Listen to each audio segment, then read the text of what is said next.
காவேரி சாரதா கிட்ட அவங்க ஒய்ஃப் இறந்ததுக்கு ராகவ் தான் காரணம்னு சொல்லிக்கிட்டு வந்துட்டு இருந்தியே, அது எப்படி உனக்கு தெரியும்னு கேட்க, காவேரியை எப்படியாவது சமாளிக்கணுன்றதுக்காக சாரதாவும், அது எனக்கு ஏற்கனவே தெரியும். அது மட்டும் இல்லாமல் உனக்கு ஆக்சிடென்ட் நடந்துச்சுல்ல, அதே நேரத்தில் தான் அந்த ராகவ் அவங்களையும் அவங்களோட ஒய்ஃபையும் ஆக்சிடென்ட் பண்ணான். அந்த ஆக்சிடெண்ட்டில் தான் அவங்க இறந்து போனாங்க. காவேரியும் அது எப்படி ரெண்டு ஆக்சிடெண்ட்டை ஒரே நேரத்தில் பண்ண முடியும்னு கேட்கும்போது, அவங்களோ உன்னோட வண்டியை இடிச்சிட்டு அப்படியே பக்கத்தில் போகும்போது அவங்களோட வண்டியை இடிச்சிட்டாங்க. ஏன் உங்கள் ரெண்டு பேரையுமே ஒரு ஹாஸ்பிட்டலில் தான் அட்மிட் பண்ணாங்க. அப்புறம் அவங்க கூட பழக்கிறது ரொம்பவே கஷ்டம்னு சொன்னாங்க. ஓ, அப்போ அதனால தான் நம்மளோட வீட்டுக்கு ஃபஸ்ட்டு வந்தப்போ நீ அவங்கள பார்த்து அவ்வளோ ஷாக் ஆனியா? ஆமாண்டி, திடீர்னு உயிரோட வந்து நிற்கும்போது எனக்கே கொஞ்சம் ஷாக் ஆகிடுச்சு. அப்புறம் சென்னையில் இருக்கும்போது கூட நம்ம எல்லாரும் ஒரு வீட்டுக்கு போனோம்ல, அது கூட இந்த தம்பியோட வீடு தான். ஓ, அப்போனா எனக்கு அதனால தான் எல்லாரையுமே ஏற்கனவே பார்த்த மாதிரி தோணுச்சா? ஆமாண்டி. ஆமாம், அப்போனா எதுக்காக இது எல்லாத்தையும் என்கிட்ட முன்னாடியே சொல்லலை? இல்லை, எப்படி இந்த மாதிரி ஆக்சிடென்ட் நடந்த விஷயத்தெல்லாம் உங்ககிட்ட சொன்னா உன்னோட உயிருக்கே ஆபத்து வந்துடும்னு டாக்டர் எங்ககிட்ட சொன்னாங்கல்ல. அதனால தான் இந்த விஷயத்தெல்லாம் சொன்னால் நீ மறுபடியும் அதை யோசிப்பன்றதுக்காக தான் நாங்கள் இந்த உண்மையும் உங்ககிட்ட சொல்லவே இல்லை. ஆமாம், இன்னும் என்னென்ன உண்மையை என்கிட்டேருந்து மறைச்சி வச்சிருக்கியோ எனக்கு தெரியலான்னு கேட்டுட்டு அவங்க, சரி, அப்போது அதனால தான் அவங்களோட குடும்பமும் என்கிட்ட அவ்வளோ உரிமை எடுத்துக்கிறாங்களா, அவங்களும் என்கிட்ட நல்லா பேசுகிறாங்களான்னு சொல்லிட்டு, ஆமாண்டி, ஆனால் அதை தான் உன்னால் புரிஞ்சிக்கவே முடியலன்னு சொல்லிட்டு அவங்க அங்கேருந்து எந்திரிச்சு போயிடுறாங்க. அதுக்கப்புறமா காவேரியும் விஜய்க்கு மெசேஜ் பண்ண ஆரம்பிக்கிறாங்க. ஹாய், எப்படி இருக்கீங்க, உங்ககிட்ட பேசலாமான்னு மெசேஜ் போட, இதை பார்த்துட்டு ஹாப்பியான விஜயும் உடனடியாக காவேரிக்கு காலே பண்ணி என்னங்க என்ன விஷயம்னு கேட்டுடுறாங்க. அதுக்கப்புறமா காவேரியும் விஜய்கிட்ட செம்ம ஹாப்பியாக சகஜமாக பேசிக்கிட்டே இருக்கும்போது, இந்த மாதிரி அவங்களோட அம்மா அவங்கக்கிட்ட சொன்ன எல்லா விஷயத்தையுமே அவங்கக்கிட்ட சொல்கிறாங்க. இதை கேட்டுட்டு விஜயும், ஓஹோ, இவ ஏதோ கேள்வி கேட்டிருக்கா, அதை சமாளிக்கிறதுக்காக அத்தை எதையோ அடித்து விட்டுருக்காங்கன்றதை புரிஞ்சுக்கிட்டு அவங்களும் ஆமாம் ஆமான்னு சாமின்னு சொல்லிட்டு அவங்கக்கிட்ட சாரதா சொன்னதுக்கு எல்லாமே உண்மைன்ற மாதிரி சொல்லிடுறாங்க. அதுக்கப்புறம் காவேரியும், சாரிங்க, இந்த விஷயம் எதுவுமே தெரியாமல் ஆரம்பத்துலேருந்து எங்கள் அம்மா உங்ககிட்ட அட்வான்டேஜாக இருக்கிறதையும் நீங்களும் எங்ககிட்ட ரொம்பவே உரிமையாக நடந்துக்கிறதையும் பார்த்துட்டு உங்கள் மேலே ரொம்பவே கோவப்பட்டிருக்கேன். அதுக்காக இப்போ சாரி கேட்டுக்கிறேன்னு சொல்ல, ஆனால் விஜயும், சேச்சே, நான்லாம் உங்களை தப்பாக நினச்சதே கிடையாது, அதனால நான் ஹர்ட் ஆனதும் கிடையாது, இதுக்கெலாம் நீங்கள் சாரி கேட்க வேண்டாம்னு சொல்கிறாங்க. இதை கேட்டுட்டு காவேரியும், இப்போ தான் புரியுது ஏன் எங்கள் அம்மாவுக்கு உங்களை ரொம்ப பிடிச்சிருக்குன்னு.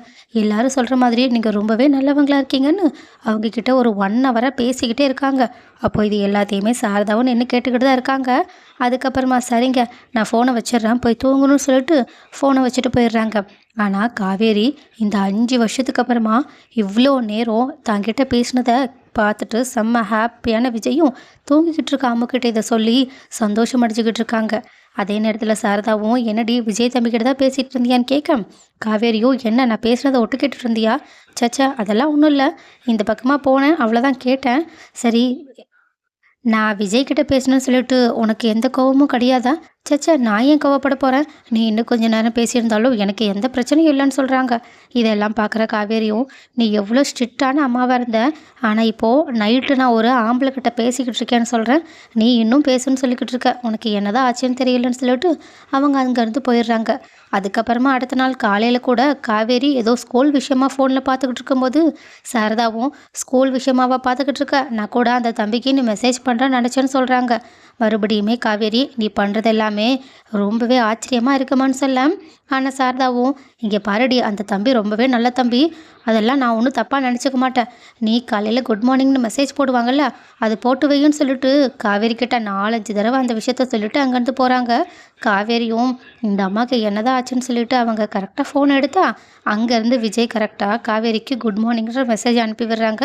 ஸோ காவேரியும் அவங்களுக்கு அனுப்பிவிட மறுபடியுமே 2 பேரும் பேச ஆரம்பிக்கிறாங்க. ஸோ காவேரி மறுபடியுமே யாருக்குமே தெரியாமல் தனக்கு தானே சிரிச்சுக்கிட்டு இருக்காங்க. பட் இந்த விஷயம்லாம் நம்ம சாரதாவுக்கு தெரியாமல் இருக்குமா என்ன? அவங்க காவேரியோட மாற்றங்கள் எல்லாத்தையுமே பார்த்துக்கிட்டு தான் இருக்காங்க. ஏன், காவேரி ஸ்கூலுக்கு கிளம்பி போனதுக்கப்புறமா இந்த விஷயங்கள் எல்லாத்தையுமே கங்காவுக்கும் யமுனாவுக்கும் கால் பண்ணியும் சொல்கிறாங்க.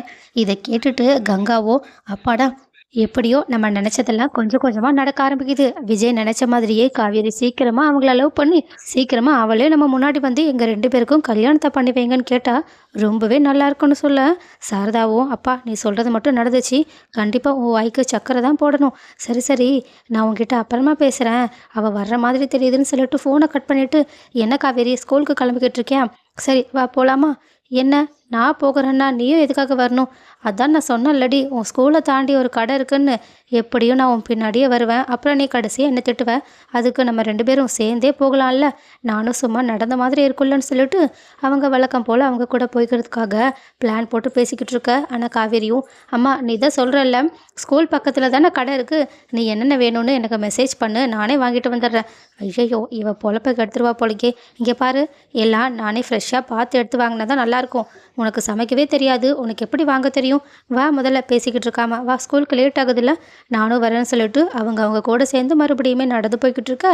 அதே நேரம் கரெக்டாக விஜயும் அம்முவை கூட்டிகிட்டு வந்துக்கிட்டு இருக்காங்க. அதுக்கப்புறம் வழக்கம் போல் காரை நிறுத்திட்டு அவங்க 4 பேரும் நடந்து பேசிக்கிட்டே போகிறாங்க. பட் இந்த தடவை ஒரு சேஞ்ச். இப்போ சாரதா அம்மு கூட பின்னாடி நடந்து போய்கிட்டு இருக்க. காவேரியும் விஜயும் நிறையா கதையாக பேசி நடந்து போய்கிட்டு இருக்காங்க. இது எல்லாத்தையுமே பார்த்துட்டும் கேட்டுட்டு வர்ற சாரதா செம்ம ஹாப்பியாக இருக்காங்க. ஏன் காவேரிக்குமே விஜய் கூட பேசுகிறது இப்போல்லாம் ரொம்பவே பிடிச்சிருக்கு. ஸோ கூடிய சீக்கிரம் சாரதா கங்கா யமுனா ஆசைப்படுற மாதிரியே காவேரி விஜயை லவ் பண்ணுறன்ற விஷயத்த வீட்டில் சொல்ல தான் போகிறாங்கன்றது நமக்கு இதுலேருந்து நல்லாவே தெரிய வருது.